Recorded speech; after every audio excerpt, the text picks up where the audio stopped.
শেখ হাসিনার প্রতি খালেদা জিয়ার অন্ধ আক্রোশের নগ্ন বহিঃপ্রকাশ। নির্বাচন হবে নির্বাচন কমিশনের অধীনে, আর সেই সময় যে সরকার থাকবে সেই সরকার পৃথিবীর অন্যান্য গণতান্ত্রিক দেশে যেভাবে ইনকামবেন্সি বা চলমান সরকার দায়িত্ব পালন করে নির্বাচন কমিশনকে একটা নিরপেক্ষ, স্বাধীন, ফ্রি ফেয়ার ইলেকশন অনুষ্ঠানে স্বাধীন কর্তৃত্বপূর্ণ ভূমিকা পালনে সহায়তা করবে যে সরকার তখন ক্ষমতায় থাকবে। তিনি কাকে ক্ষমা চাইতে বলেন?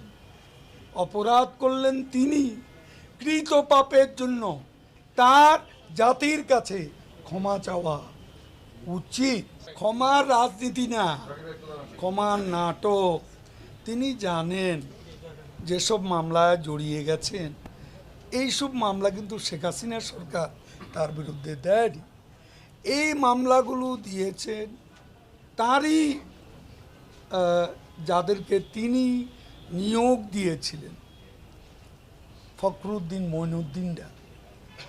এই দুজন তো আওয়ামী লীগের সৃষ্ট কেউ না, বেগম জিয়া এদের সৃষ্টি করেছেন, তারাই তার বিরুদ্ধে মামলা দিয়েছে। সেই মামলা এখনো চলছে। তিনি জানেন যে এই মামলায় হয়তো দণ্ড হয়ে যাবে।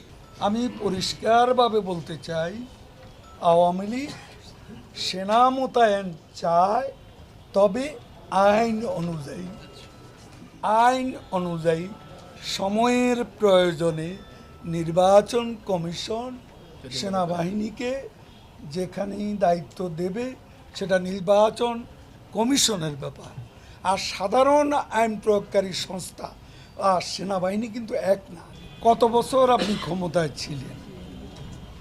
5 বা 10 বছর। কোন নির্বাচনে আপনি ম্যাজিস্ট্রেসি পাওয়ার দিয়ে সেনাবাহিনী মোতায়েন করেছেন? এ প্রশ্নের জবাব